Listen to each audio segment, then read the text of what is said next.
with COVID and a lot of the federal overreach as well, I think it's driving a lot of people into the corner of state sovereignty, right? And they're getting to a place. Of course, marijuana had a big part of that as well.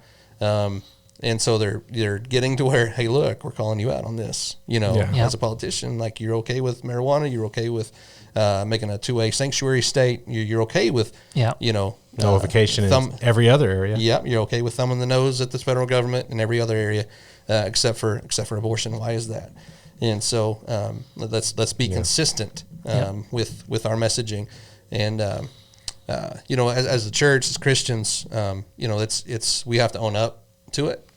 Right, that we have discipled our politicians to be pro-life, right? We've not discipled them to be abolitionist, because that's who we vote for. Yeah, we've rewarded them for simply saying pro-life. Like, oh, this guy says he's pro-life, well, I'm going to vote for him. Yep, and so very low bar right there. Yeah, the people, these companies that run campaigns, that's what they look at. They're running statistics. This is what your positions need to be.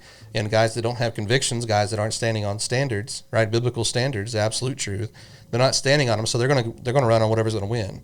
Yeah, right? Because their desire is to get in office. Their desire is not to further freedom or to stand on what is true or to defend anybody.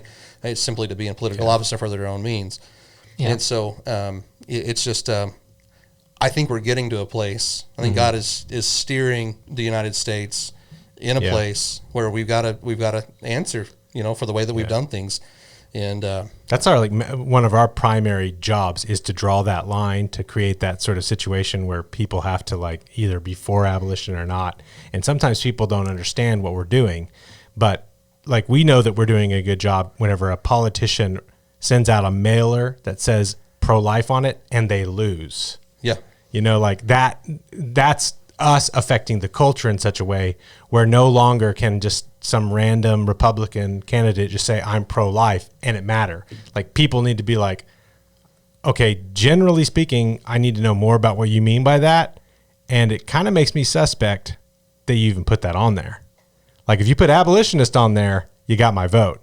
So us creating that world, and that's what we're working hard on it. And I think a lot of the lobbyists, our political campaign advisors, and certainly all the politicians up there, they don't realize that's what we're doing.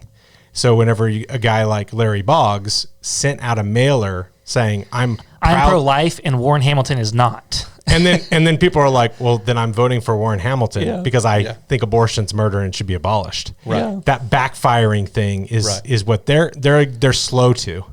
But newer candidates like you are, coming in on in this world that's changed that they don't seem to understand.